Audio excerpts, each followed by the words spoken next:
جزاك الله خير. بارك الله فيك. الحمد لله رب العالمين والصلاة والسلام على رسوله الأمين وعلى آله وصحبه أجمعين. قال المؤلف رحمه الله تعالى: هذه مقالات وأفعال اجتمع عليها الماضون الأولون من أئمة الهدى، وبتوفيق الله اعتصم بها التابعون قدوة ورضا، وجانبوا التكلف فيما كفوا فسددوا بعون الله ووفقوا، لم يرغبوا عن الاتباع فيقصروا ولم يجاوزوه تزيدا فيعتدوا، فنحن بالله واثقون وعليه متوكلون وإليه في اتباع آثارهم راغبون.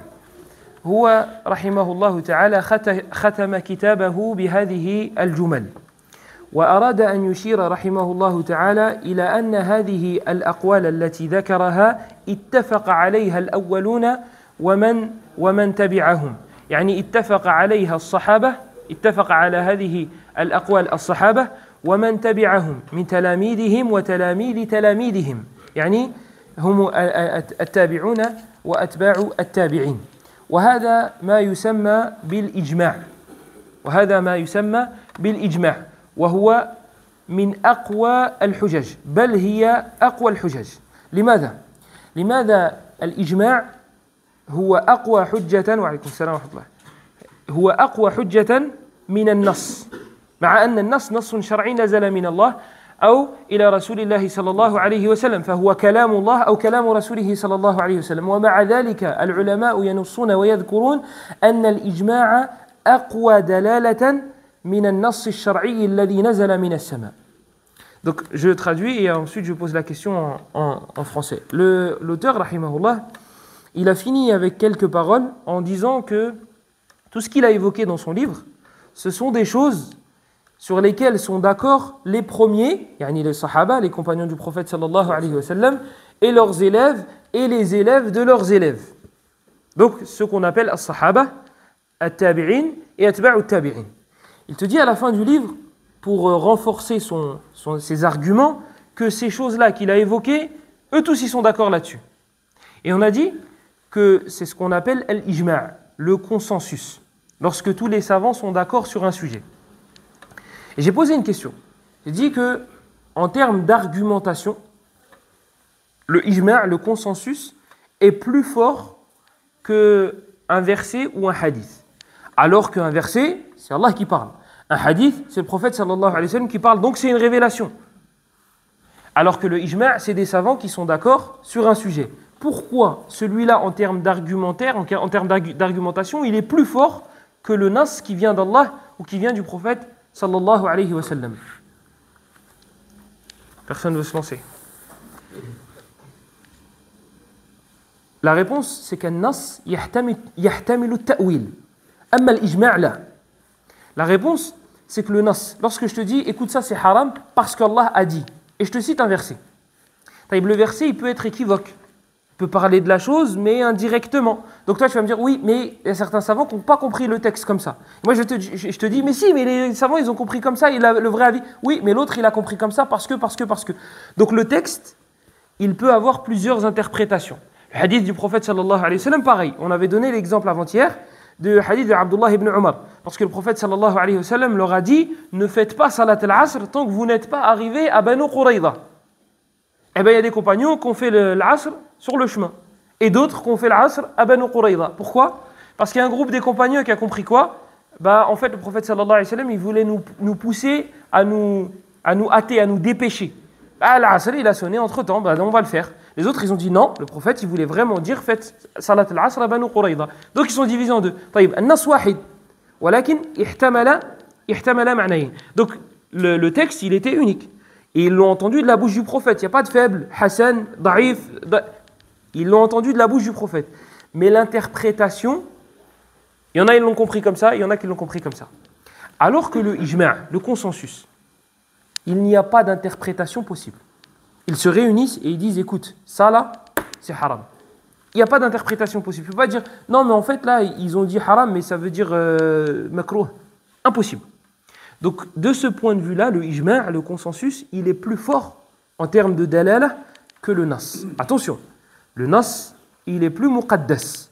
il est plus respecté, parce que ça vient d'Allah, et l'autre vient du prophète sallallahu alayhi wa sallam. On parle de la dilala, on parle de la façon d'argumenter. On ne parle pas du texte en lui-même. Et puis il faut savoir une chose, pardon. Le consensus, ce n'est pas les savants qui sortent de leur tête, ça c'est haram, c'est bon. Et ça, vas-y, venez les gars, on dit c'est halal. Non. Yastaniduna ila kitabillah wa ila sunnati rasulillahi sallallahu alayhi wa sallam. Ils s'appuient, avant de se mettre d'accord sur un sujet, comme quoi il est halal ou bien il est haram, sur un texte ou sur des textes. Mais ces textes-là ne vont pas évoquer la chose directement. Je vais vous donner un exemple concret. La cigarette. On n'a pas de verset qui nous parle de la cigarette explicitement. Le prophète n'a pas dit « ne fumez pas la cigarette Marlboro ». Le prophète sallallahu alayhi wa sallam ne nous l'a pas dit non plus, explicitement. Mais les savants, après avoir connu les effets de la cigarette, sont unanimes pour dire que c'est haram. Après avoir connu les effets de la cigarette. Ne me dites pas « oui, mais ils divergeaient ». Oui, ils divergeaient quand ils ne savaient pas ce que c'était. Maintenant qu'ils savent ce que c'est, ils sont unanimes. On n'a pas de texte explicite qui nous parle de la cigarette. Mais ils sont tous d'accord pour dire que c'est haram. Pourquoi ?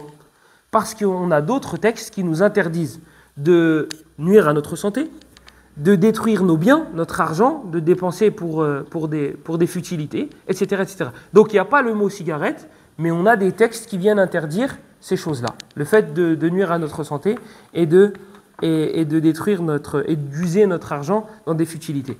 Et parmi ceux qui ont évoqué le ijma' comme étant une preuve, il y a Shafi'i, rahimahullah. Shafi'i, rahimahullah, il y a un livre, de base, c'est un savant qui s'appelle Abdurrahman ibn Mahdi, rahimahullah, un des grands savants dans le hadith, qui a demandé à l'imam Shafi'i de réunir un livre dans lequel il va évoquer comment comprendre les textes du Coran et de la Sunna. Et il a réuni un livre dans lequel, justement, il utilise des règles. Ce livre-là, aujourd'hui, il existe, il a été tobi'a, il est dans les marchés, il se vend, etc., etc. Mais le problème, c'est que c'est un arabe qui est un peu... voilà, c'est comme nous, le français, on a le langage familier et on a le soutenu. Eh bien, c'est un peu du langage soutenu. C'est-à-dire que nous, même si on a l'arabe, il va falloir encore un peu plus travailler l'arabe pour pouvoir y avoir accès. Et dedans, il ramène des preuves que le ijma' est quelque chose qu'on doit prendre. Et il ramène plusieurs versets. وَمَنْ يُشَاقِقِ الرَّسُولَ مِنْ بَعْدِ مَا تَبَيَّنَ لَهُ الْهُدَى وَيَتَّبِعْ غَيْرَ سَبِيلِ الْمُؤْمِنِينَ نُوَلِّهِ مَا تَوَلَّى وَنُصْلِهِ جَهَنَّمَ وَسَاءَتْ مَصِيرًا. طيب, في هذه الآية أين الإجماع؟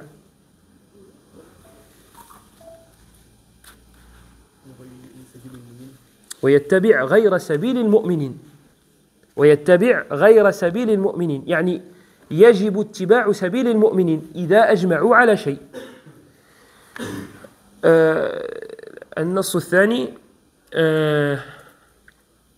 هو في سورة النساء أظن أيضا.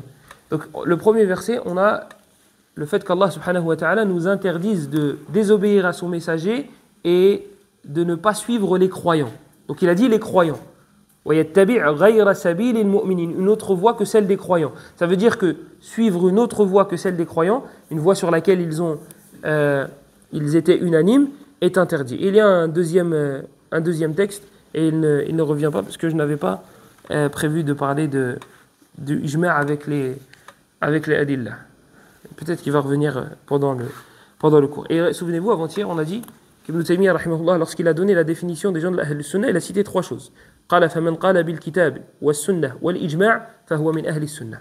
Dit celui qui argumente, celui qui prend en considération le Coran, la Sunna et le consensus, alors lui, il fait partie des gens de la Sunna. Et ici, lorsqu'on parle de ijma', on fait surtout allusion au sujet de la croyance. مثلا أجمعت الأمة على خلافة أبي بكر على أنه خليفة رسول الله صلى الله عليه وسلم وعلى أنه أفضل الصحابة بعد رسول الله صلى الله عليه وسلم. Par exemple, les croyants sont unanimes. Et regardez ce que j'ai dit. J'ai dit les croyants. Je ne parle pas des zanadiqa. Zindiq, c'est utilisé pour parler des hypocrites. Les croyants sont unanimes pour dire que Abu Bakr as-Siddiq radiyallahu anhu, c'est lui le gouverneur après le prophète sallallahu alayhi wa sallam. C'est lui le calife après le prophète sallallahu alayhi wa sallam. ثم بعد ذلك أجمعوا على خلافة عمر بن الخطاب رضي الله عنه ومن الغريب أن العلماء استنبطوا هذا من سورة الفاتحة استنبطوا خلافة أبي بكر رضي الله عنه الصديق من سورة الفاتحة واستنبطوا خلافة عمر بن الخطاب رضي الله عنه من سورة الفاتحة فكأنهم يقرؤون سورة لم نقرأها في حياتنا. طيب اهدنا الصراط المستقيم من صراط الذين أنعمت عليهم من هم المنعم عليهم؟ الجواب في كتاب الله في سورة النساء ومن يطع الله والرسول فأولئك مع الذين أنعم الله عليهم من النبيين والصديقين. طيب الصديق في هذه الأمة من هو؟ أبو بكر. إذن بعد مرتبة النبوة هي مرتبة الصديقية والصديق في هذه الأمة هو أبو بكر فبعد نبي الله صلى الله عليه وسلم الأولى بالخلافة هو الصديق والصديق هو أبو بكر. إذن نستنبط من سورة الفاتحة أن أبا بكر رضي الله عنه هو الذي يستحق الخلافة. فأولئك مع الذين أنعم الله عليهم من النبيين والصديقين والشهداء. طيب عمر رضي الله عنه كيف مات؟ مات شهيدا في المدينة مقتولا فهو شهيد فهو يستحق الخلافة بعد أبي بكر رضي الله عنه. طيب بعد عمر من الذي تولى الأمر؟ عثمان رضي الله عنه. طيب عثمان كيف قتل؟ شهيد فهو داخل في هذه الآية أيضا. فاستنبط العلماء من هذه الآية خلافة أبي بكر ثم عمر ثم عثمان من سورة الفاتحة. Donc je disais que parmi les exemples de consensus, parmi les exemples des sujets sur lesquels les savants ne divergent pas, le fait qu'Abu Bakr radiyallahu anhu, c'est lui qui méritait le califat, c'est lui qui méritait d'être gouverneur après le prophète sallallahu alayhi wa sallam. Ensuite Omar, ensuite Uthman. Et cela, ils l'ont tiré de Surat al-Fatiha. Et je disais qu'on a l'impression de ne pas avoir lu la même surah. Comment ils ont tiré de Surat al-Fatiha cette chose-là? La réponse, c'est que lorsqu'on demande à Allah de nous guider 17 fois par jour, au minimum, dans Surat al-Fatiha, lorsqu'on dit « Ihdina as-sirat al-mustaqim », guide-nous sur le droit chemin, on parle d'un chemin bien précis. Guide-nous sur le droit chemin. On parle d'un chemin bien précis. C'est quoi ce chemin bien précis? Allah il nous a dit que ce chemin bien précis, c'est « Sirat al-ladhina an'amta alayhim ». C'est le chemin de ceux qui ont été comblés des bienfaits d'Allah. Et c'est qui ces gens-là? Eh bien dans Surat al-Nisa, Allah il nous dit que ce sont les prophètes, ensuite les véridiques, ensuite les martyrs. Donc il nous a catégorisé les gens, il nous a classé les gens en catégories. Et il nous a parlé du meilleur en premier, les prophètes. Taïb, le prophète est mort, alayhi salatu wassalam. Et les prophètes ne sont pas présents sur terre. Donc il n'y en a plus aucun. Donc on fait comment pour mettre un gouverneur? Mohammed est mort, alayhi salatu wassalam. Eh bien on va regarder la deuxième catégorie. Les siddiqoun, les véridiques. Les véridiques. Et le véridique dans cette umma, qui est connu par cette appellation-là, c'est Abu Bakr. Donc on tire de l'Fatiha qu'Abu Bakr, radiyallahu anhu, c'est lui qui méritait le califat. Et juste après, la catégorie qui vient juste après les véridiques, ce sont les martyrs. Et Omar, radiyallahu anhu, il était martyr. Il est mort martyr. Et Uthman, radiyallahu anhu, il était martyr. Donc à partir de l'Fatiha, on tire la légitimité de leur califat. Donc ça, c'est un exemple de ijma'. Et une fois, il y a une personne qui m'a dit que non, il y avait une divergence à ce sujet-là. Et que les premiers qui ont divergé, c'était les Médinois. Al-Ansar, عندما مات النبي صلى الله عليه وسلم قالت الأنصار منا أمير ومنكم أمير يعني منكم من أهل مكة ومنا أمير يعني من أهل المدينة. لما مات رسول الله صلى الله عليه وسلم قالت الأنصار منا أمير ومنكم أمير. فقام عمر وأتاهم وقال يا معشر الأنصار ألستم تعلمون أن النبي صلى الله عليه وسلم قد أمر أبا بكر أن يصلي بالناس فأيكم تطيب نفسه أن يتقدم أبا بكر فقالوا نعوذ بالله أن نتقدم أبا بكر. Et une personne une fois qui m'a dit non, même les compagnons divergeaient et ils n'étaient pas unanimes sur le fait qu'Abu Bakr radiyallahu anhu c'était lui qui méritait le califat. Et le problème c'est qu'il a pris une partie du texte. le texte, le hadith lui-même, le prophète, le hadith lui-même, dans le hadith de Omar ibn al-Khattab, radiyallahu anhu, c'est Abdullah ibn Mas'ud qui le rapporte, et dans le Musnad de l'imam Ahmed, il dit dedans que les compagnons, oui, ont divergé. Mais dedans, il dit qu'ils se sont mis d'accord après. Donc ils se servent d'une partie du texte. أَفَتُؤْمِنُونَ بِبَعْضِ الْكِتَابِ وَتَكْفُرُونَ بِبَعْضِ. Dans le hadith dans Sahih Muslim, إِنَّ اللَّهَ لَا يَنظُرُ إِلَى صُوَرِكُمْ وَلَا إِلَى أَجْسَامِكُمْ وَلَكِنْ يَنظُرُ إِلَى قُلُوبِكُمْ. بعض الناس يقف ها هنا في هذا الحديث. ولكن جاءت رواية أخرى ولكن ينظر إلى قلوبكم وأعمالكم. لا بد أن تنص على هذه الرواية. وهؤلاء يريدون أن يأخذوا بعض الدين لكي يفعلوا ما يريدون. Donc les gens qui se servent d'une partie du texte, ils veulent en faire ce qu'ils veulent. Comme ça, ils l'interprètent à leur sauce. Et j'ai cité un autre exemple. Dans Sahih Muslim, l'imam Muslim lui-même te rapporte un hadith avec deux versions. Et ces personnes, ou bien il y a des personnes qui te rapportent que la version qui les arrange. Il dit quoi le prophète sallallahu alayhi wa sallam dans le hadith rapporté par l'imam Muslim? Il dit, Allah ne regarde pas vos apparences, yani il ne vous juge pas avec votre apparence. Toi t'es petit, toi t'es grand, toi t'es gros, toi t'es maigre, il ne va pas te juger à travers ça. Il ne va pas, al-muhasaba, elle ne va pas être avec ton corps. Elle va être avec, le prophète sallallahu alayhi wa sallam, il dit, mais il regarde vos cœurs. Il regarde vos cœurs. Et ce hadith-là, il est dans Sahih Muslim. Et juste après, donc le hadith s'arrête là. Juste après, l'imam Muslim, il te rapporte une autre version du hadith, dans laquelle il te dit que le prophète a dit وَلَكِنْ يَنْظُرُ إِلَى قُلُوبِكُمْ وَأَعْمَالِكُمْ. Mais il regarde vos cœurs et vos actes. Et pourquoi ces gens-là se servent d'une seule version? Comme ça, ils interprètent la chose comme ils veulent. Tu lui dis, lève-toi, on va faire la salat. Il te dit, Allah yisahal. C'est ce que ça veut dire, Allah yisahal. Ça veut dire, laisse-moi tranquille. Ça ne veut pas dire qu'Allah te facilite, bima'na al-kalima. Non, ça veut dire, laisse-moi tranquille.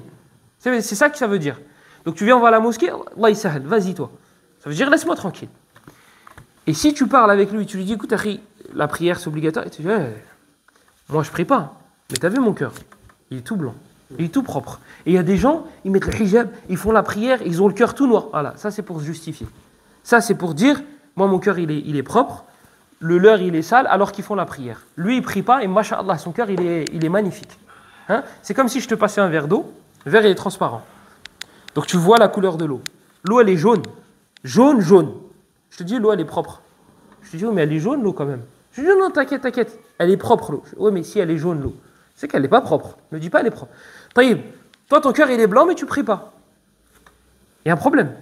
Si le cœur il est propre, ça va se voir à l'extérieur. Si le cœur il est sale, ça va se voir à l'extérieur. Imagine-toi, quelqu'un il vient, et à chaque fois que tu l'énerves, il retourne tout et il casse tout. Et il te dit, moi je suis hyper calme. Tu dis, oui mais quand tu t'énerves, tu casses tout. Tu dis, oui mais à l'intérieur, je sais que je suis calme. C'est un mensonge. Quelqu'un il te dit, mon cœur il est propre et il prie pas. Il veut pas donner la zakat, il veut pas faire le hajj. Pendant Ramadan, il fait le fawda. Ça prouve que son cœur... Et puis, quel est l'homme qui avait le cœur le plus propre? Muhammad, sallallahu alayhi wa sallam, bila shak, bila khilaf wa bila miri. La personne qui avait le cœur le plus propre, c'était Muhammad, sallallahu alayhi wa sallam. Ça veut dire que si tu dis, le cœur est propre, il n'y a pas besoin de vrai, pourquoi il se cassait la tête alors? Pourquoi Aïcha radiyallahu anha dans le Bukhari et Muslim a dit كان رسول الله صلى الله عليه وسلم إذا قام من الليل تفطر رجله كان النبي صلى الله عليه وسلم إذا صلى وأخذ من الليل تفطر رجله فقالت عائشة يا رسول الله أتصنع هذا وقد غفر لك ما تقدم من ذنبك وما تأخر فقال يا عائشة أفلا أكون عبدا شكورا. Pourquoi le prophète sallallahu alayhi wa sallam il entre guillemets se cassait la tête à se lever et à prier et jusqu'à ce qu'il saigne et il dit bah vas-y assis-toi, ton cœur il est propre, c'est bon. Aïcha lui dit, tes péchés passés et futurs ont été pardonnés. Pourquoi Il dit, ne vais-je pas être un serviteur reconnaissant? Donc vas-y, Akhi, t'as pas de péché, t'as pas besoin de te repentir, t'as pas d'obligation. Eh ben, passe à la reconnaissance. Adore Allah parce que tu veux le... وَيَسْتَدِلُّونَ بِقَوْلِهِ تَعَالَى وَاعْبُدْ رَبَّكَ حَتَّى يَأْتِيَكَ الْيَقِينُ هم وصلوا إلى اليقين فلا يحتاجون إلى العبادة واليقين في هذه الآية معناها الموت. Et ces gens-là qui te disent, oh, on n'a pas besoin de faire des actions. Le cœur, il est propre. Ils te ramènent un verset. Et ils te disent, regarde, Allah, il a dit. Adore ton Seigneur jusqu'à ce que la certitude te parvienne. Et la certitude, c'est quoi ici? C'est la mort. Donc en fait, ça veut dire adore ton Seigneur jusqu'à ce que la mort te parvienne. Pas jusqu'à ce que tu sois sûr qu'Allah il existe. Parce que dans ce cas-là, bah, c'est bon. Une bonne partie des musulmans n'auront plus besoin de prier. Voilà le danger de prendre une parole et de l'enlever de son contexte. Tu peux faire dire à la personne ce qu'elle veut. Ce qu'elle veut. Il y a un poète, je crois que c'est le Qurtubi qui le rapporte, ou bien Tabari, qui disait « Buvez de l'alcool et ne faites pas la prière. » Buvez de l'alcool et ne faites pas la prière. Parce qu'Allah a dit malheur à ceux qui prient et il n'a pas dit malheur à ceux qui boivent. Il fait référence à quoi? Allah il dit « Fawailun lil musallin » et il n'a pas dit « Fawailun lil ladina yashrabun » Idan la tusalli wa shrubil khamr. Voilà, ça c'est lorsque tu enlèves la chose de son contexte. Allah il a dit malheur à ceux qui prient. Mais Allah il parle d'une catégorie de personnes qui prient. Ceux qui prient en retard, ceux qui prient par ostentation. Et il n'a pas dit malheur à ceux qui boivent. Ceux qui boivent de l'alcool. Non, parce qu'Allah, il ne l'a pas dit comme ça. Rappelez-vous de ce que je vous avais dit il y a quelques semaines. Il y a certaines personnes, elles ont besoin d'un feutre rouge. Tu ramènes un feutre rouge épais, un stabilo, une feuille blanche. Tu ramènes un stabilo d'une couleur et un autre stabilo d'une autre couleur. Et tu lui fais un dessin, tu lui dessines une bouteille d'alcool et après tu mets est égal. Après tu prends l'autre stabilo et tu mets haram en majuscule. Si tu ne lui mets pas ça, il te dit, oh mais Allah, il n'a pas dit que c'était haram. Il a dit il fallait éviter. Et il a dit il ne faut pas boire. Mais il n'a pas dit que c'était haram. Lui, il a besoin d'un truc explicite, mais digne d'un CE2 ou CP. Voilà, c'est ça le mouchkila. C'est que tout le monde pense pouvoir comprendre le Coran. Toi, quand tu fais des analyses de sang, tu fais une prise de sang, tu prends la feuille, c'est du chinois. Tu vois, oh, plus 4, ah, ça doit être bien. Ah, moins 12, ça doit être pas bien. Alors que tout est en règle. Mais tu ne comprends pas parce que c'est codé. Tu vas passer à un médecin, lui il va voir clair. Ok, t'es foutu. Tiens, je te rends ta feuille. Ou bien, c'est bon, tout va bien. Lui, le moins 12, il sait le lire. Taïb, le Coran, qui est la parole d'Allah, qui a été révélé en arabe. Toi, tu viens, tu l'ouvres et tu le lis en français, tu dis, ah ben moi, je comprends du verset que c'est pas haram de boire de l'alcool. هذه هي المشكلة. وقد أخبرنا نبينا صلى الله عليه وسلم عن هؤلاء قبل أن يخرجوا. Et à la fin, l'auteur il nous parle d'une autre chose, c'est que les anciens, donc les compagnons, et ceux qui ont suivi, hum ab'adu an-nasi 'ani at-takalluf. C'était des gens qui étaient loin du takalluf. Takalluf, c'est quoi? C'est en faire trop. Ah, je vais vous donner un exemple de ceux qui en font trop. Il y a des gens, ils prient. Quand il peut prier, il prie. Zakat, il ne connaît pas trop les règles, il ne s'est pas trop renseigné parce que voilà. Peut-être qu'il touche à la cigarette, peut-être qu'il fait... Et il est très laxiste dans le haram, etc., etc., etc. Par contre, quand il va acheter de la viande, il te dit t'achètes pas chez Foulen, t'achètes pas chez Foulen, t'achètes pas chez Foulen. Et tel sharika, tu peux pas, et celle-là, je sais, c'est haram. Et même en Arabie, le truc du KFC, ça, c'est pas halal. Et il te dit que tout est haram, sauf une boucherie en Ile-de-France, cachée derrière un truc. Yahi. Tu sais, ça me fait penser à quoi? Abdullah ibn Umar, radiyallahu anhu. Pendant le Hajj, ils sont venus le voir. Et ils lui ont dit, est-ce qu'on a le droit de tuer les mouches en état d'ihram? Il a regardé ses élèves et rigolait. Il a dit, regardez ceux-là. Il a dit, toute l'année, ils tuent des musulmans. Et il a dit, et là, il me demande, est-ce qu'on a le droit de tuer des mouches? Et bien là, ça fait penser à cette chose-là. C'est qu'il est très laxiste dans ses pratiques. Lui, la salade, c'est quand il peut. La cigarette, bismillah, et il prend, il boit. Par contre, la viande, ah non, celle-là, c'est pas halal. Et celle-là, c'est pas halal. Et celle-là, je sais pas s'il a égorgé. Et celle-là. Et le pire, c'est que si tu le suis pas, il y a un problème. Non, même une fois là, il y a 2-3 ans, une dame m'avait attrapé à la sortie de la mosquée. Elle m'a dit, il faut que tu fasses une khutbah sur la viande halal. Elle est comme si la Ummah, elle avait que ça comme problème. C'est le seul truc, on va consacrer un Jumu'ah à, écoutez, acheter chez Foulen et acheter pas chez Foulen. Et Foulen, il a égorgé, Foulen, il l'a pas égorgé. Et c'est ça le problème, c'est que s'il y avait un tawazun, si c'était équilibré, si la personne, elle est droite, et elle pratique, et elle fait attention à tout, et dans la viande, elle est difficile, là, tu vas te dire, ok, c'est équilibré.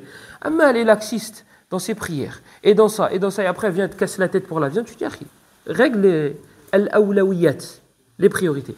Donc, ces gens-là, et si vous saviez les fatawas des ulama sur la viande, sur la facilité que c'est, vous serez très étonné. Mais là, yahtamiluhu al-maqam. Peut-être qu'il y en a qui vont dire que c'est de l'abus. Alors que c'est des fatawas de ulama. Ce qu'ils disent, les savants, sur la viande, des gens du livre, et de la viande de ceux qui sont en France et en Angleterre, etc. Alors qu'ils parlent de la viande des koufars. Je ne vous parle même pas de la viande des musulmans. C'est une parenthèse. Donc il nous dit que ces gens-là étaient min ab'adin nasi ani takalluf, que c'était les gens les plus éloignés de l'abus, d'en faire trop. Parce qu'il faut savoir une chose, c'est que quand tu rentres dans la religion, tu as une harara, t'es chaud. Et tu dis, je vais tout faire. Et t'en fais trop. T'en fais des caisses. Il te met le Coran à fond dans la maison, alors que tout le monde écoute de la musique. Eux, ils n'ont pas encore subi le changement. C'est encore difficile. Et tu dis, de toute façon, je suis sur le haq. Moi, je suis sur la vérité. Eux, ils écoutent de la musique, ils écoutent à fond. Bah, moi, j'écoute le Coran à fond. Et il est dur. Et il va réveiller son père au fajr. Son père va dire, laisse-moi tranquille. Il va dire, tu te réveilles. Taqillah, crains Allah. Le feu, il est... Yahri, le problème, le prophète sallallahu alayhi wa sallam, il nous dit, وَلَنْ يُشَادَّ الدِّينَ أَحَدٌ إِلَّا غَلَبَهُ. Il n'y a pas une personne qui va trop en faire sans que la religion prenne le dessus. Et on a vu les in'ikasat de ces gens-là. On a vu le retour de flamme. On a vu les vagues. T'en fais trop, t'en fais trop, t'en fais trop. C'est trop lourd pour le nefs parce qu'elle ne s'est pas habituée. Et qu'est-ce qui se passe? Yubridu din. Yubridu din, wa yubridu man yantasibu ila din, wa yubridu al-masajid, wa. Le problème, c'est quand on fait trop, tu abuses, ton nefs, ton âme, elle a trop supporté. Elle a trop porté d'un coup. Toi, tu t'es réveillé, ça fait 20 ans que tu dors, tu t'es réveillé, tu t'es dit, je vais en faire. Je vais me rattraper le temps perdu. Et le problème, c'est que ton nefs n'a pas supporté, et ça fait l'effet inverse. Au lieu d'aimer la religion, tu détestes la religion. Et tu vas en sens inverse. Moi, je connais des frères, Wallahi al-Azim, et je les connais personnellement. Ils sont partis en Mauritanie du jour au lendemain. C'était des personnes qui consommaient des substances illicites, etc. Ils fumaient, ils buvaient, etc. Et ils se sont dit, on va se ranger. Et ils sont partis à l'extrême, en Mauritanie. Mauritanie, pour ceux qui connaissent, il n'y a pas grand-chose à faire. Il n'y a pas grand-chose à faire. Si tu n'apprends pas, si tu n'es pas là-bas pour apprendre, tu vas vite t'ennuyer. Et il est parti en Mauritanie. Sauf que tout était permis, et là, il n'y a plus rien. Tu passes d'un extrême à l'autre. Il me filmait sa chambre, c'était une cellule. Et encore. Le vent rentrait. Il me disait, chaque matin, il se réveillait avec une quinzaine de piqûres de moustiques. Les chèvres venaient, akramakumullah, devant sa porte, il avait des Kinder Surprise. Donc, il est passé d'un extrême à l'autre du jour au lendemain. Résultat, il est revenu en France. Et il a fait le halal. Parce que c'est trop lourd. Regardez dans la salle de musculation, pour ceux qui y vont, même si je ne conseille personne d'y aller. Imagine, tu n'as pas l'habitude de porter des poids. Tu n'as pas l'habitude de porter du poids. Toi, tu déplaces les meubles et le lendemain, tu as le dos un petit peu... Et là, tu t'es dit, tu sais quoi, Muqabala, je vais plaire à madame, il faut que je perde un peu, il faut que je gagne dans les bras, donc je vais pousser un peu. Du jour au lendemain, tu pousses 250 kilos. Qu'est-ce qui va se passer? Tu vas te froisser un muscle, tu vas te briser le dos, et la salle, tu ne retourneras plus jamais. Tu ne retourneras plus jamais, parce que tu auras l'image de quoi? De ton dos qui te faisait mal et tu es resté bloqué, tu as fait un arrêt maladie, 3 premiers jours, ils ne sont pas payés, et voilà. Une image négative de la musculation. Et tu te dis, madame, c'est pas grave, je prendrai bas de gamme. Je prendrai pas celle-là. Il y a un frère qui m'a dit, il a fait le muqabala et la belle-mère, elle a dit, par contre, il va falloir faire un petit peu de musculation. Wallah al-azim. Et moi, ça, comment dire, c'est pas ce qui pas m'étonne le plus, mais ce qui m'attriste, c'est que le frère a fait de la musculation. Moi, c'est ça qui m'attriste. C'est pas que la mère lui dit ça, la mère, elle teste, tu vois. Elle va tenter, elle va tester. Mais ce qui m'attriste, c'est que le frère est pris. Ta fille, c'est quoi? Ça va pour qu'elle mérite, je dois faire de la musculation. C'est pas moi. Hein. C'est pas moi. J'ai dit je pour raconter l'histoire. C'est quoi elle ressemble à quoi pour que je doive faire des modifications pour la mériter? Si elle commence comme ça, à la fin tu vas voir. Le mariage, on fait comme ça, comme ça, comme ça. Chut, quand je t'ai dit de faire la musculation, tu as fait la musculation. Maintenant, tu ne commences pas à parler. Et voilà, on fait comme ça, on fait comme ça, on fait comme ça. Toi, tu n'as pas ton mot à dire, tu t'assois et tu regardes. Et c'est comme ça que ça va se passer. Et demain, quand il va éduquer ses enfants, il va dire, je ne suis pas d'accord, c'est mes enfants. Tais-toi, tu te rappelles la musculation? Scout Alina maintenant. C'est ça, parce que tu as laissé la porte ouverte la première fois. Si tu avais dit, écoute, Khalchi, stop. Ta fille, c'est pas un top modèle. Je suis pas un top modèle. On se vaut. Arrête avec ta musculation, là, je sais pas quoi. Si tu fermes la porte le premier jour, t'inquiète pas, elle l'ouvrira pas une autre fois. Et c'est la psychologie humaine, hein, c'est comme ça. L'humain, il teste. Vous le voyez avec les enfants. L'humain, il teste. S'il voit que ça marche, il refait. S'il voit que ça ne marche pas, et s'il a une tête dure, il va peut-être essayer une deuxième fois, une troisième fois. Mais il ne réessayera pas une quatrième fois. Eh bien, c'est comme ça. Donc, ferme la porte dès le début. Donc, la religion, c'est la même chose. Le takalluf, c'est mauvais. Lorsque Anas ibn Malik, radiyallahu anhu, il nous rapporte dans le Bukhari et Muslim qu'un groupe de personnes sont venus demander, questionner sur les adorations du prophète sallallahu alayhi wa sallam. Ils n'ont pas trouvé le prophète à la maison. Ils ont demandé sur les adorations du prophète. Et il me semble que c'est Aïcha, radiyallahu anha, elle a dit voilà, le prophète il fait ça, il fait ça, il fait ça. Ah, ils ont dit voilà, il ne fait pas grand chose en fait. C'était 3 personnes qui étaient motivées dans l'adoration, mais à un point. Ils ont dit oh, nous on s'attendait à plus. Nous on pensait que le prophète il adorait plus. Bon, ils ont trouvé une excuse. Ils ont trouvé une excuse au prophète. Ils ont dit parce qu'en fait, le prophète, Allah il lui a pardonné ses péchés passés et futurs. Donc c'est pour ça il ne se casse pas trop la tête. Donc il y en a un, il a dit Amma ana fa asum wala uftir. وقال الثاني أنا أصلي ولا أرقد وقال الثالث أنا لا أتزوج النساء أتفرغ للعبادة فرجع النبي صلى الله عليه وسلم وسمع كلامهم فقال أما أنا فأصلي وأرقد وأتزوج وأصوم وأفطر وأتزوج النساء فمن رغب عن سنتي فليس مني.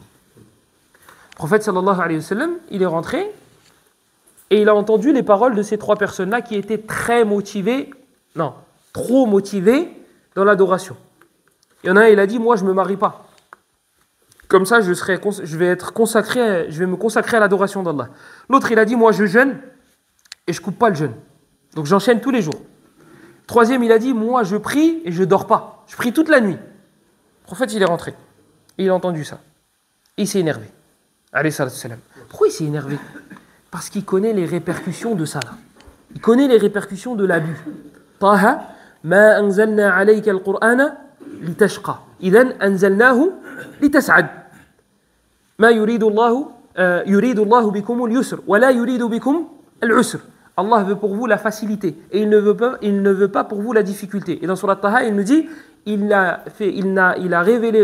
pas révélé le Coran pour que vous vous attristiez.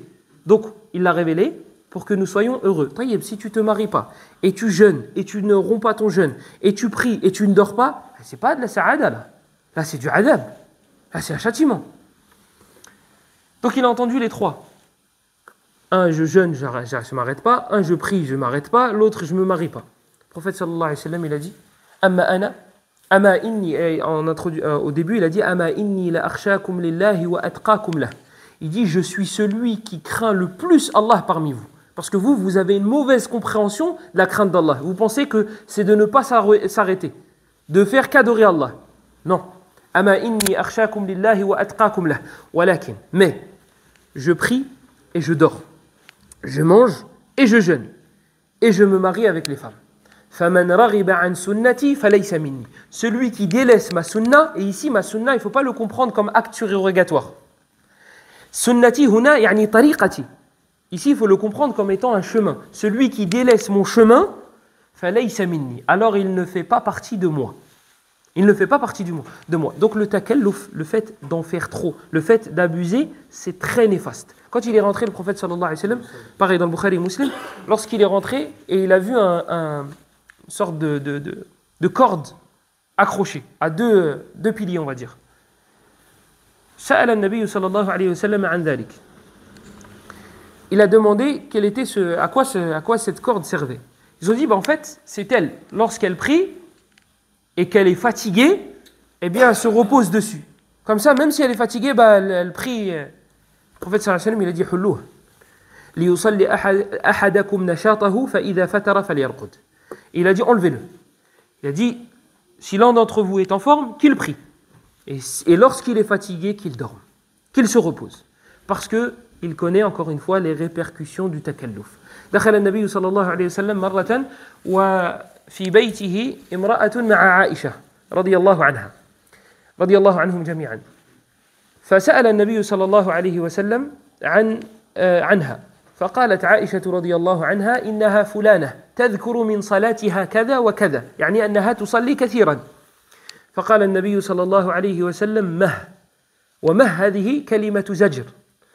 قال مه عليكم بما تطيقون فوالله لا يمل الله حتى تملوا وكان أحب الدين إليه ما داوم عليه صاحبه. Aïcha radiallahu anha, elle était en train de parler avec une femme. Et le prophète sallallahu alayhi wa sallam, il rentre. Et il dit, qu'est-ce qu'elle veut? Il dit, en fait, elle est en train de me parler de ses prières. Elle prie beaucoup. Le prophète sallallahu alayhi wa sallam, il a dit, mah. Mah, c'est kalimatu nahi wazaj. C'est comme si tu disais, pff. C'est vraiment pour dire, fais pas ça. Il a dit, alayhi salatu wassalam, liyusalli ahadakum nashatahu, ça c'est l'autre. Mah alaykum bima tutiqun. Faites ce que vous pouvez. عليكم بما تطيقون فوالله لا يمل الله يعني لا يقطع الله ثوابكم حتى تقطعوا أعمالكم. Dit le prophète sallallahu alayhi wa sallam, Allah ne coupe pas votre récompense tant que vous ne coupez pas, tant que vous n'arrêtez pas l'adoration. Et elle fait un commentaire, Aïcha, elle dit وَكَانَ أَحَبُّ الدِّينِ إِلَيْهِ مَا دَاوَمَ عَلَيْهِ صَاحِبُهُ. Et la chose que le prophète aimait le plus, c'était ce qui était fait de manière constante. Et il y a un istidlal aqli, mantiqi. Il y a une façon logique de comprendre cela. Imaginez-vous chez vous.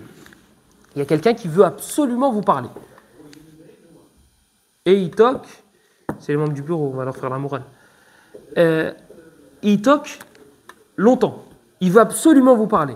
Et il toque pendant 10-15 minutes. Il toque, il part et il ne revient plus jamais. Peut-être que vous étiez occupé. Peut-être que vous aviez quelque chose à faire. Peut-être que vous ne voulez pas voir sa tête. C'est possible. Ça arrive. Souvent. Donc il toque 15 minutes et il part et il ne revient plus jamais toquer. Deuxième, il toque une fois par jour. Il vient, il toque, il attend une minute, ma'alish, il repasse le lendemain. Il toque une fois, il part. Lequel des deux a le plus de, entre guillemets, chance qu'on lui ouvre? Le premier ou le deuxième? Le deuxième. Taïb, quelqu'un qui prie tout le temps. Il prie pendant 1 an, il prie toute la nuit. Sauf qu'il est humain, et son corps lui rappelle que il n'a pas les capacités de prier toute la nuit, tout le temps, et donc il s'arrête. Et il se contente des 5 prières. Al-Thani, le deuxième, il fait shfa' al-witr, il fait 3 unités, ou bien 5, mais il les fait tout le temps. Taïb, lequel est le meilleur auprès d'Allah? Celui qui a prié 1 an, il ne s'est pas arrêté toute la nuit, ou bien celui qui prie tout le temps, mais 3 unités après l'Aïcha. Celui-là. Parce que celui-là, il est comparable à celui qui toque, mais de temps en temps. Donc, وَكَانَ أَحَبُّ الدِّينِ إِلَيْهِ مَا دَاوَمَ عَلَيْهِ صَاحِبُهُ. Donc le prophète sallallahu alayhi wa sallam, il nous dit, Aïcha, il nous dit, les actes que le prophète aimait le plus, c'est celles qui étaient continues. Et puis, il y a une autre chose à prendre en considération. L'adoration qui va avoir le plus d'effet sur ton cœur, c'est laquelle? Celle que tu vas faire d'un coup, après tu vas t'arrêter? Ou bien celle que tu vas faire tout le temps, même si elle est peu. Tout le temps, même si elle est peu. Imaginez-vous, une personne a fini le Coran 1 fois par jour pendant Ramadan. 1 fois par jour pendant Ramadan. Mais le reste de l'année, elle ne l'ouvre pas du tout. Jamais. Et deuxième, il lit 1 fois par mois. Mais tous les mois. Lequel va ressentir le plus le plaisir du Coran? Le deuxième. Parce que dawama ala hada al-amal. Il est resté constant sur cet acte-là. Alors que l'autre, il l'a lu plus de fois. Parce qu'en 1 mois, si tu le lis 1 fois par jour, ça fait 30 jours. Ça fait 30 khatma. Ça fait 30. Alors qu'en 1 an, ça fait 12. Mais celui-là, ça aura plus d'effet. Tu bois une bouteille d'eau d'un coup. L'autre, il boit un verre toutes les 2 heures. Celui qui boit un verre toutes les 2 heures, il aura moins soif que celui qui a bu la bouteille d'un coup. Donc les adorations, c'est ça. À cause des répercussions néfastes et négatives, on n'en fait pas des caisses.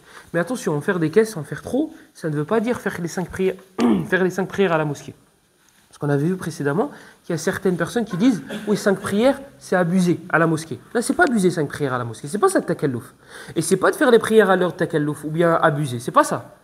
C'est les hadiths qu'on a cités. Abu Israël, مثلا, في البخاري. حديث عبد الله بن عباس رضي الله عنهما بينما النبي صلى الله عليه وسلم يخطب إذا هو برجل قائم فسأل عنه صلى الله عليه وسلم فقالوا أبو إسرائيل نذر أن يقوم في الشمس ولا يقعد ولا يستظل ولا يتكلم هذا هو التكلف فقال النبي صلى الله عليه وسلم مروه فليتكلم وليستظل وليقعد وليتم صومه Dans le Bukhari, selon Abdullah ibn Abbas, radiyallahu anhuma, le prophète sallallahu alayhi wa sallam, pendant qu'il était en train de prêcher, il a vu un homme debout, au soleil. Et il a dit, c'est qui celui-là? Et il nous dit, c'est Abu Israël. Il a promis à Allah, il a fait le vœu de ne pas parler, de ne pas se mettre à l'ombre, et de rester debout, et de jeûner. Ça, c'est takalluf. C'est ça, takalluf. C'est pas prier 5 prières, c'est pas de faire les 5 prières à la mosquée. Le prophète sallallahu alayhi wa sallam, il a dit, ordonnez-lui de se mettre à l'ombre, de parler et de s'asseoir. Wal yutimma sawmahu. Et qu'il termine son jeûne. Parce que son jeûne, ce n'est pas de l'abus. Ça, c'est pas de l'abus. Wa alaykoum salam. Ça, ce n'est pas de l'abus. Donc le takalluf, c'est pas, ah ben moi, je vois que ça, c'est abusé.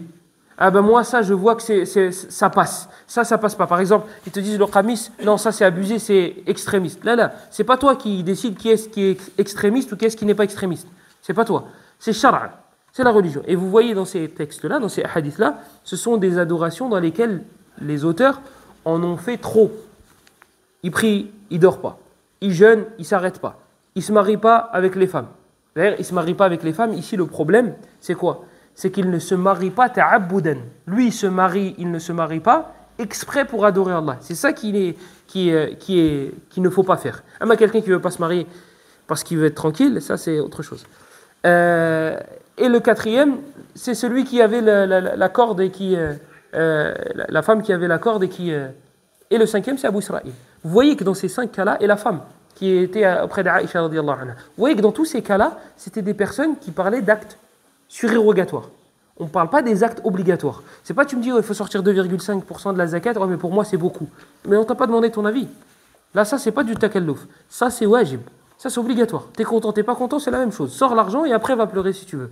La prière, tu dois faire les 5. C'est pas du takalluf. Si tu fais la prière, après tu veux pleurer, tu vas pleurer. Le fajr à l'heure, ce n'est pas du takalluf. C'est obligatoire. Si tu n'es pas content, tu l'as fait et après tu vas pleurer. Pareil, c'est la même chose. Et de toute façon, le nafs finira par s'habituer. Donc, at-takalluf, le fait d'en faire trop, ces gens-là étaient loin de ces choses-là. Et c'est pour ça qu'ils n'ont pas fait d'innovation. C'est pour ça que ces gens-là, dans ces générations-là, il n'y avait pas, en tout cas dans Sahaba, il n'y avait pas d'innovation. Les innovations sont venues un petit peu après, quand les gens ont voulu en faire trop. Il y avait certains tabi'in qui, lorsqu'ils écoutaient un verset, ils tombaient dans les pommes. Aïcha radiyallahu anha, ça ne lui a pas plu ça. Ça ne lui a pas du tout plu. Donc qu'est-ce qu'elle a dit? Pour elle, c'était du takalluf. Quelqu'un qui écoute le Coran et qui tombe, qui s'évanouit, etc. Il y a même le fils de Fudayl ibn Iyad qui en est mort. Il a écouté un verset de Surat al-An'am, il est mort. Une fois son père, Al-Fudayl, il a prié avec Surat Takathur, il a fait les rangs, il a vu que son fils n'était pas là, il s'est dit bon, c'est bon, je peux y aller, je peux citer des versets sur l'Adab. Il a récité Surat Takathur, fasami'a dajjatan, il a entendu un gros bruit, et c'est son fils qui est tombé. Il s'est évanoui parce qu'il ne supportait pas les versets qui parlaient du châtiment. Et on raconte, dans un livre qui s'appelle Qatla al-Qur'an, le titre, il est mauvais. Si on traduit, c'est les gens qui ont été tués par le Coran. Donc, le titre, il n'est pas très bon. Ala kulli hal, l'auteur réunit toutes les personnes qui sont mortes ou qui se sont évanouies à l'écoute du Coran, à l'écoute de certains versets. Il rapporte que Ali, le fils de Fudayl ibn Iyad, il serait mort à l'écoute d'un verset. Aïcha radiyallahu anha, après elle, l'imam Malik, disait que ça c'était du takalluf. Ça c'était trop. Et je ne sais plus si Aïcha ou Malik, il a dit, mettez une de ces personnes-là au bord d'une falaise et récitez-lui du Coran. Et on va voir s'il va tomber. Parce que là, il sait que s'il tombe, il est mort. Donc elle a dit, vu que c'est du takalluf, vu qu'ils font exprès, bah vas-y, mets-le en haut d'une falaise, mets-le au bord d'une falaise, et vas-y, récite le Coran, on va voir s'il va tomber. Tu vas voir qu'il ne va pas tomber. Donc, le takalluf, le fait d'en faire trop, est apparu après. Voilà pourquoi ces gens-là sont à suivre dans les choix, concernant la croyance, concernant la jurisprudence et autres. Parce que ces gens-là n'en faisaient pas trop. Et parmi le takalluf qu'il y a et qui est présent aujourd'hui, c'est ce qu'on appelle ilmu al-mantiq ou al-falsafa. Et ce qui est rentré dans les rangs des musulmans et qui rentre dans le takalluf, c'est le fait d'expliquer la religion avec la philosophie. Donc il va t'expliquer une chose simple, mais il va tellement te l'expliquer en rentrant dans des détails qui vont te perdre. Je vous donne un exemple. Quelqu'un vous dit, c'est quoi le soleil? C'est quoi le soleil? Tu vas faire comme ça, tu vas dire, il est là le soleil. Voilà. Maintenant, il y a un gars, il vient, il te dit, écoute, c'est un astre, il tourne autour de je sais pas quoi, il fait telle taille, il est là-bas, il est là-bas. Tu te dis, oh, c'est quoi ça? La chose simple quand il te l'a expliqué, il te l'a compliqué. C'est exactement ça qui s'est passé avec le Coran et la Sunna. Quand les philosophes sont rentrés dans nos rangs et qu'ils ont essayé d'expliquer le Coran et la Sunna avec leur façon de faire, ça y est, les problèmes sont arrivés. Donc ils vont te dire la main d'Allah ici, non, ça ne veut pas dire la main, ça veut dire la puissance d'Allah. Taïb, Allah il parle ici, non, Allah il parle pas, il crée quelque chose qui parle à sa place. Taïb, Allah il entend, non, Allah il n'entend pas, il crée quelque chose qui entend à sa place. Taïb, et Allah il a quoi comme capacité en fait? Je suis plus complet que lui ici, Allah il n'entend pas, il voit pas, il parle pas, il a pas. Je suis plus complet que lui. Et c'est ce qui s'est passé lorsque les philosophes sont rentrés. Ils ont compliqué les choses simples. Et ces gens-là ne sont pas rentrés dans Takalluf. Voilà pourquoi ils disaient, lorsqu'il y avait un texte qui venait, Amirruha kama ja'at. Ils disaient, laissez les textes comme ils sont venus. Ne touchez pas. Donc Allah dans le Coran il dit, Ma mana'aka an tasjuda lima khalaqtu biyaday, da'hum hakada. Laisse le verset comme ça. Ne rentre pas dans. Ouais, mais en fait, il a voulu dire. Mais en fait, il a voulu dire. En fait, laisse le verset. Il est comme ça. Laisse-le comme ça. Laisse-le comme ça.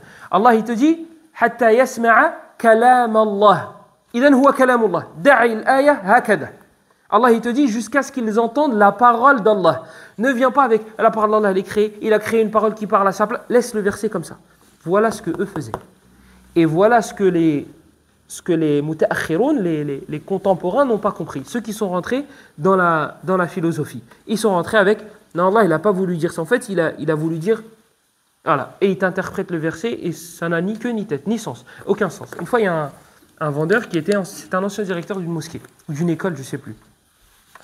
Et il avait justement cette philosophie-là d'interpréter les versets, voilà, comme ça, à sa sauce. C'est selon ce qu'il avait mangé. Voilà. Donc, les mains d'Allah, la puissance d'Allah. Et moi, j'étais venu pour acheter des livres, pas pour parler avec lui. Sauf que le frère qui était avec moi, il voulait que je parle avec lui. J'avais pas la tête à ça, j'achète mes livres, j'arrive à la caisse, et lui il me dit, oui, vas-y, parle avec lui.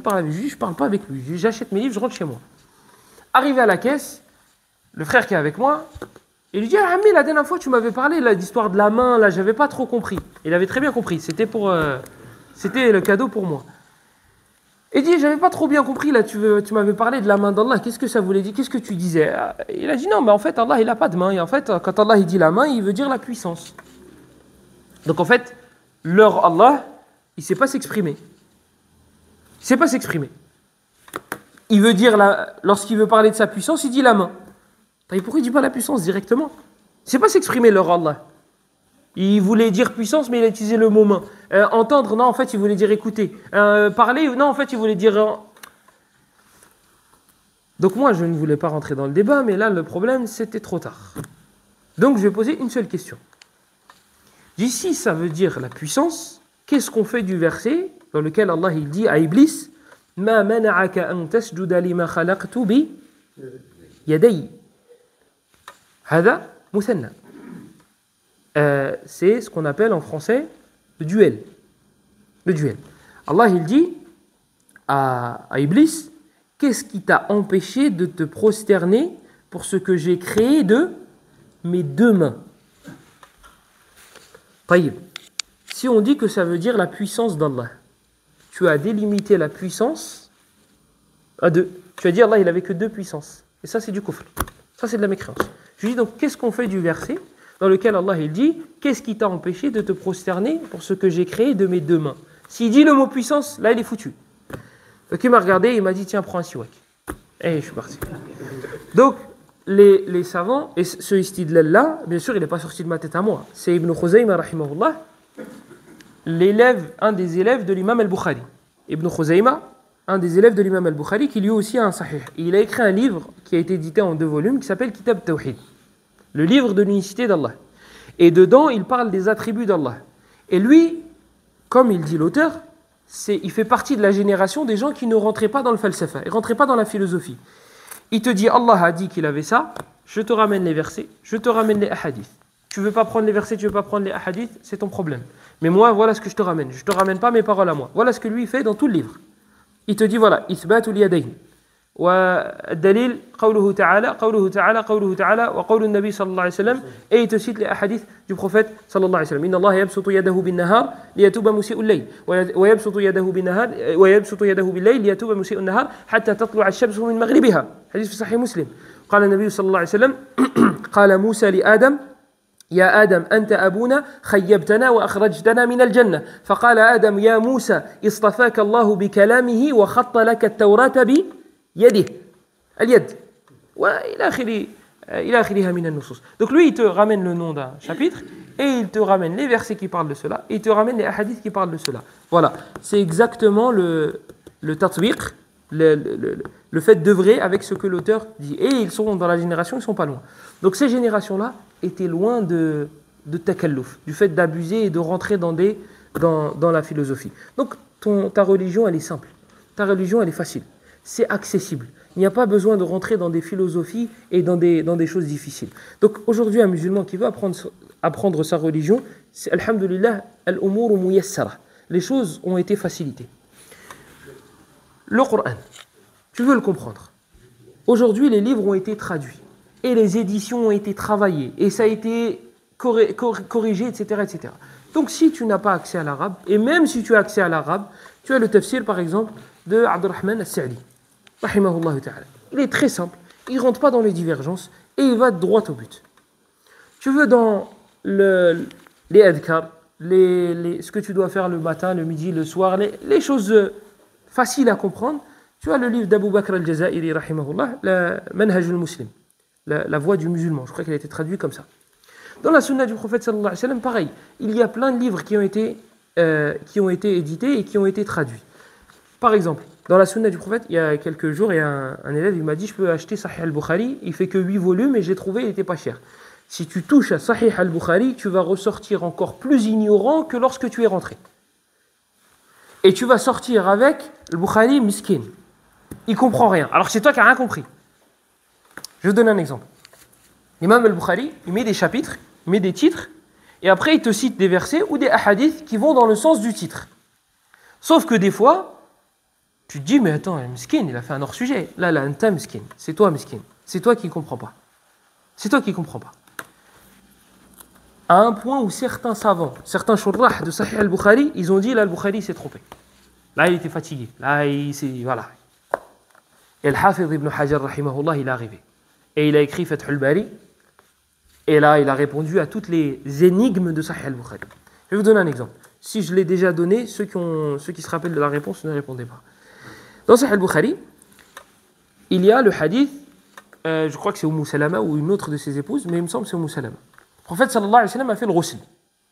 Ightasala an-nabi sallallahu alayhi wa sallam. Il a fait le ghusl. Et après le ghusl, son épouse, elle lui tend une serviette. Elle lui tend quelque chose pour qu'il s'essuie. Et il a dit non. Raddahu.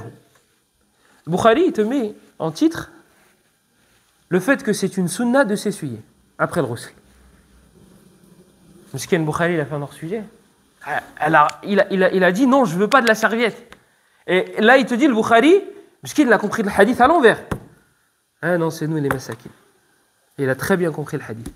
Alors, comment on répond à ça? Oui. Si son épouse qui vit toujours avec le prophète lui a proposé la serviette, c'est-à-dire que le prophète avait l'habitude de prendre la serviette. Masha'Allah. Masha'Allah. A'anak Allah. Wa'allamaka Allahu ma lam takun ta'lam. Il a répondu en plein dans le mille. Masha'Allah. Bukhari, rahimahullah, lui, il a tiré du hadith que quoi? J'espère que tu as fait tes adhkar, parce qu'ils sont en train de te regarder, le ayn, il va te démonter, mon frère. Fais tes adhkar maintenant, je te le dis. Le falaq, lis beaucoup le falaq.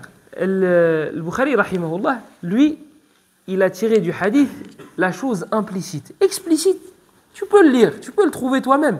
Donc c'est pas intéressant de faire un chapitre, le prophète ne s'est pas essuyé dans ce hadith-là, et voilà, je te cite un hadith. Ça, c'est facile. Lui, il veut un truc un peu plus approfondi. Donc il t'a dit, moi je tire de ce hadith-là que le prophète sallallahu alayhi wa sallam avait l'habitude de s'essuyer. Et il l'a tiré comme ça.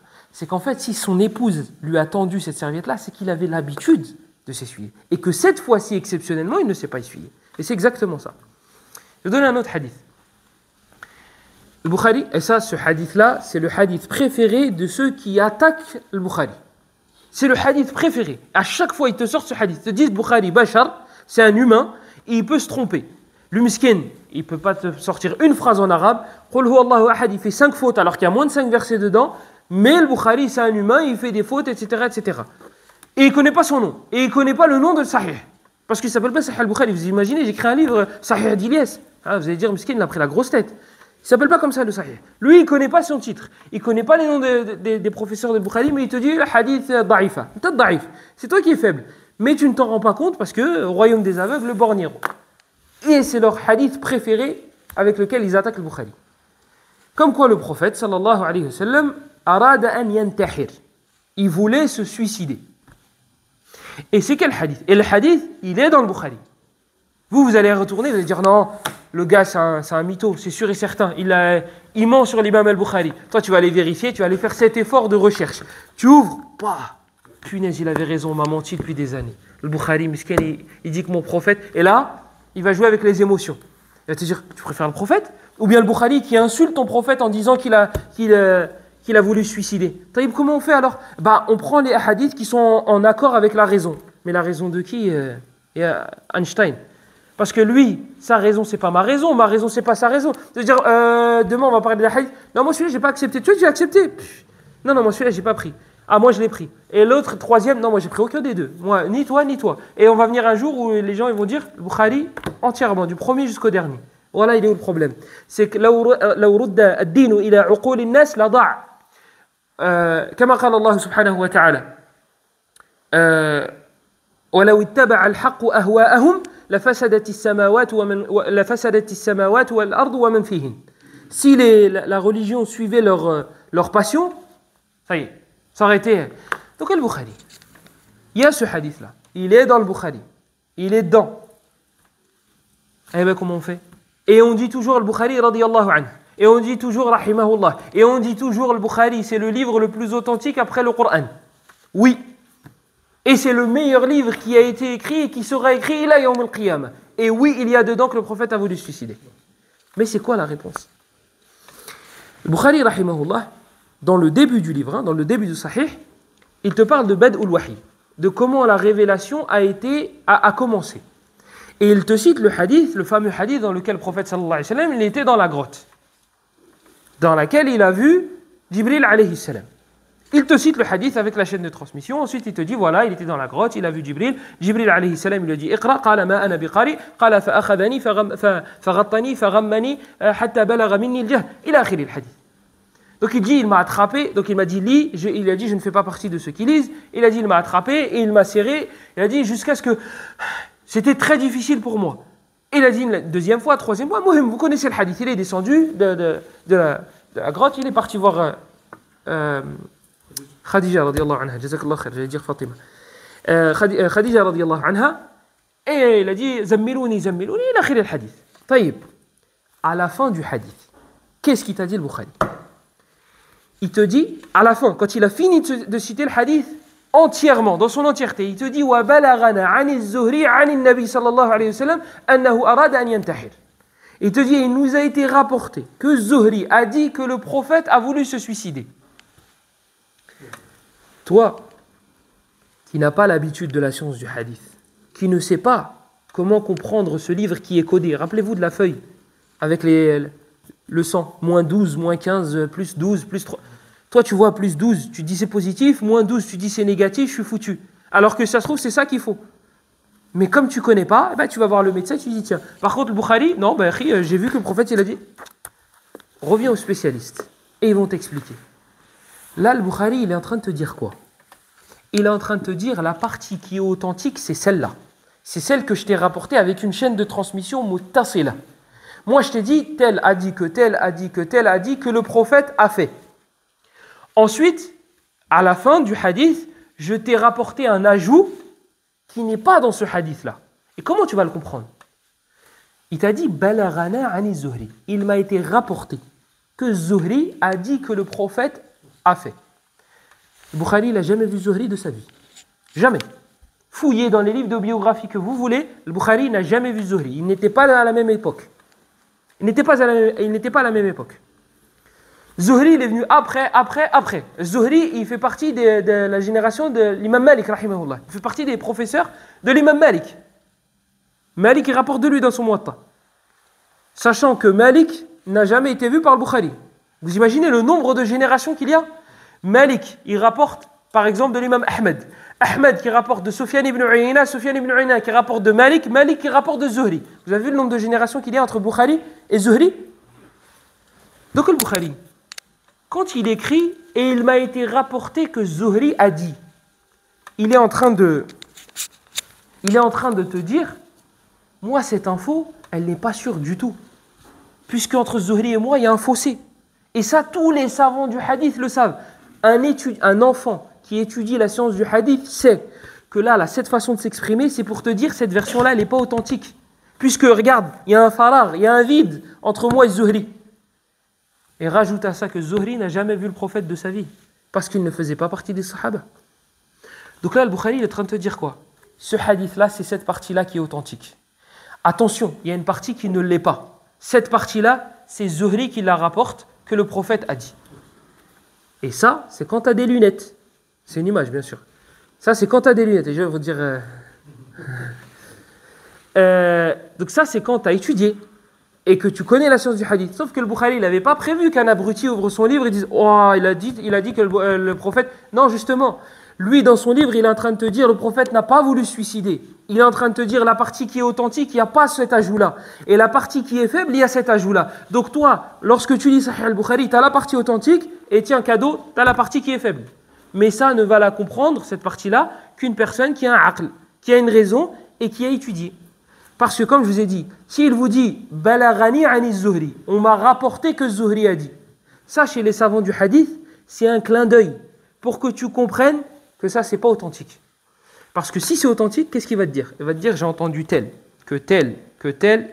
a dit que le prophète. S'il te met un seul, il manque une génération, un seul rapporteur, les savants du hadith, ils te disent, on jette le hadith. Un seul maillot, une seule personne qui manque, les savants, ils jettent le hadith. Pourquoi? Parce qu'ils te disent, on ne peut pas parler sur le prophète sallallahu alayhi wa sallam si on n'est pas sûr. لأن النبي صلى الله عليه وسلم قال من كذب علي متعمدا فليتبوأ مقعده من النار. Parce que le prophète a dit, quiconque ment sur moi volontairement, qu'il prépare sa place en enfer. Eux, ils ne voulaient pas prendre ce risque-là. Donc, dès qu'il manque une personne dans la chaîne de transmission, ils jettent le hadith. Ils le jettent, ça veut dire ils ne le prennent pas, ils ne l'authentifient pas. Mais ils vont te le citer dans leur livre pour te dire, attention, si tu entends ce hadith-là, sache qu'il y a un problème. Et bien, le Bukhari, c'est ce qu'il a fait. C'est exactement ce qu'il a fait. Vous savez quoi? Ça va même plus loin dans la science du hadith. Ça va plus loin. Imaginons l'imam Malik, rahimahullah, il te dit dans le Muwatta, il te dit « Haddathani thiqa an fulan an rasulillah ». Al-ulama la ya'khuduna bi hadha al-hadith. L'imam Malik, imagine, il te dit dans le Muwatta, il te dit quelqu'un de fiable m'a dit que tel a dit que le prophète a dit. Les savants, ils jettent le hadith. Pourquoi? Parce que ce gars-là, l'imam Malik, il a dit quelqu'un de fiable m'a dit. C'est qui? Il n'y a pas son nom. Il est fiable chez toi, mais il n'est pas fiable chez moi. Donc l'imam Malik, rahimahullah, il te dit c'est quelqu'un de confiance, t'inquiète, mais je ne te dis pas son nom. Les savants, ils ne prennent pas le hadith. Alors qu'ils respectent tous l'imam Malik et ils connaissent la valeur de l'imam Malik. Lakin, qad yakhfa alayhi. Peut-être que lui, il ne sait pas ce que cette personne-là faisait. Peut-être qu'il a une bonne image de cette personne-là. Mais les autres rapporteurs du hadith savent que celui-là, il ne faut pas rapporter de lui.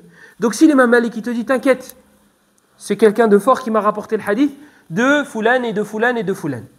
S'il nous manque l'information, s'il nous manque le Fulan, c'est qui? On ne prend pas, même s'il a dit les thiqa. Alors vous imaginez, si on appliquait cette science-là, du hadith, ce trésor-là qu'on a dans notre vie de tous les jours, il y en a un, il te dit, il y en a un, il a dit ça sur toi. Tu l'as entendu? Non. Qu'est-ce qu'il t'a dit? Un frère, il m'a dit qu'il avait entendu. C'est qui ce frère? Fulan. Et Fulan, tu sais très bien qu'il ment. Et qu'il est chouïa ayyan et qu'un jour sur deux, il aime bien parler sur les gens. Vous imaginez si on appliquait la science du hadith? Ou bien, on m'a dit que tel avait fait ça. Il a fait quoi? Il a fait ça. Taïb, qu'est-ce qui te l'a dit? C'est un frère qui me l'a dit. Et le frère, il l'a vu? Non, il rapporte d'un autre frère. L'autre frère, tu le connais? Non, je ne connais pas, mais il m'a dit que c'était... Et voilà. Là, si on appliquait la science du hadith dans notre vie de tous les jours, tu vas être tranquille dans ta tête. Surtout aujourd'hui. Surtout aujourd'hui. Avec les... Je ne sais pas si vous avez vu, maintenant même toi on peut te faire dire des choses. On te met ton visage et on met ta voix et on te fait dire des choses. Aujourd'hui c'est arrivé à ce degré-là. Donc si on n'a pas ces qawa'id, ces règles-là dans notre vie tous les jours, ça va être le fawda. Les gens ils peuvent rentrer dans ton couple et faire en sorte que tu divorces. Pourquoi ? Parce que la femme de tel a rapporté que la femme de tel a dit que la femme de tel, et il l'a dit, c'est remonté jusqu'à ta femme. Et ta femme, elle te dit, on m'a dit ça. Quand tu fouilles dans la chaîne de transmission, tu vois majhoul, an majhoul, an majhoul. An da'if, an da'if. Le majhoul, yarwi an da'if. Wa da'if, yarwi an ad'af minhu. Quand tu fouilles dans la chaîne de transmission de l'information, c'est quelqu'un qu'on ne connaît pas, qui a dit à quelqu'un qu'on ne connaît pas, qui a dit à quelqu'un de faible, qui a une mémoire mesquine, et qui est d'un menteur, de foulane. Et te dit, oui, mais je suis sûr que c'est vrai. Et est-ce que c'est vrai ? Ihlif que c'est pas vrai. Voilà. هذا هو الداء الذي نشكو منه في هذا الزمن. هذا والله أعلم وصلى الله وسلم وبارك على نبينا محمد وعلى آله وصحبه أجمعين. سبحانك اللهم وبحمدك أشهد أن لا إله إلا أنت نستغفرك ونتوب إليك وبارك الله فيكم. آمين وإياكم.